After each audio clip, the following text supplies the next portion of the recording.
ಹೋಗ್ತೀರಾ ಕರೆದ್ರ ಮುಂದಕ್ಕೆ ಹೋಗ್ತೀರಾ ಟ್ರೈ ಮಾಡಿ ಹೇಳ್ರಿ ಬಿಗ್ ಹಾಂ ನಾ ಹೇಳ್ತೀನಿ ತಗೋರಿ ಟ್ರೈ ಮಾಡಿ ಹೀಗೆ ಹೇಳ್ರಿ ಮತ್ತೆ ನಿಮ್ಮ ನಂಬರ್ ಕೊಡ್ರಿ ನಮ್ಮ ನಂಬರ್ ಕೊಡ್ಬೇಕೇನ್ರಿ ಅವ್ರಿಗೆ ನಿಮ್ಮ ನಂಬರ್ ಕೊಡ್ಬೇಕು ಮತ್ತು ಅವ್ರಿಗೆ ಅಲ್ಲ ರೀ ಬಿಗ್ ಬಾಸ್ ಮುಂದಿನ ಸೀಸನ್ಗೆ ಇವ್ರು ಬರ್ತಾರಂತ ನೋಡ್ರಿ ಕರ್ಕೋರಿ ನಾನು ನೀವಿಬ್ರು ಹೋಗೋಣ ಅಂತ ಮುಂದಿನ ಸೀಸನ್ ಮತ್ತೆ ನಾವು ಜೋಡಿ ಕರ್ಕೊಂಡವ್ರಿ ಕರ್ಕೋತಾರ ಕರ್ಕೋತಾರ ಮತ್ತೆ ನೀವು ಚಲೋ ಆಡಿರ ಅಂದ್ರೆ ಕರ್ಕೋತಾರ ಮತ್ತೆ ಮತ್ತೆ ಹೊಸಬ್ರಿಗೆ ಕರ್ಕೋತಾರೆ ಹೆಂಗೆ ಕರ್ಕೋತಾರೆ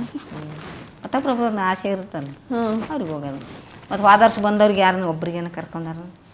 ಯಾರೂ ಬಂದಿಲ್ಲ ಬಂದಾರ ಮಲ್ಲಮ್ಮ ಹಳೆ ಸೀಸನ್ನಾಗ ಒಂದಿಷ್ಟು ಜನ ಬಂದು ಹೋಗ್ಯಾರ ನಿಮ್ಮನ್ನು ಹಂಗೆ ಕರ್ಕೋತಾರೆ ಎಲ್ಲಿ ಹೋಗ್ಯಾರೆ ಬಂದು ಹೋಗ್ಯಾರೆ ಬಂದು ಹೋಗ್ತಾರೆ ಅಲ್ಲಿ ನೀವು ಅಷ್ಟೇ ಹೇಳಿದ್ರೆ ಮತ್ತೆ ನನ್ಗೆ ಎಲ್ಲಿ ಅವ್ರ ಹೆಂಗೆ ನಾನು ರಿಜಿಸ್ಟರ್ ಆಯ್ತು ನೀವು ಬಂದ್ರೆ ನಾನು ಬರ್ತೀನಿ ತಗ್ರಿ ಹೋಗಮ್ರಿ ಇಬ್ರು ಕೂಡಿ ಅಲ್ಲ ಹೇಳ್ರಿ ಮತ್ತೆ ಅವ್ರಿಗೆ ಒಂಚೂರು ನಮ್ಮನ್ನ ಕರ್ಕೋರಿ ಇವ್ರನ್ನ ಕರ್ಕೋರಿ ಮುಂದಿನ ಸೀಸನ್ಗೆ ಬರ್ತೀವ್ರಿ ನನ್ನ ಫೋನ್ ನಂಬರ್ ಕೊಡ್ಬೇಕೇನ್ರಿ ಈಗ ಅವ್ರಿಗೆ ಫೋನ್ ನಂಬರ್ ಆಮೇಲೆ ಕೊಡೋದ್ರಿ ಆಮೇಲೆ ಆಫೀಸಿಗೆ ಹೋಗಿ ಮಾತಾಡ್ಕೊಂಡ್ ಬರ್ಬೇಕು ಆಫೀಸ್ಗೆ ಹೋಗಿ ಮಾತಾಡ್ಕೊಂಡ್ ಬರ್ಬೇಕಲ್ರಿ ನೀವು ಇವಾಗ ಸೀನಿಯರ್ ಆಗ್ಬಿಡ್ತೀರಿ ನಮ್ಗೆ ಹಂಗಾಗಿದೆ ನಾನೆಲ್ಲ ಹೇಳ್ಕೊಡ್ತಿದ್ದೆ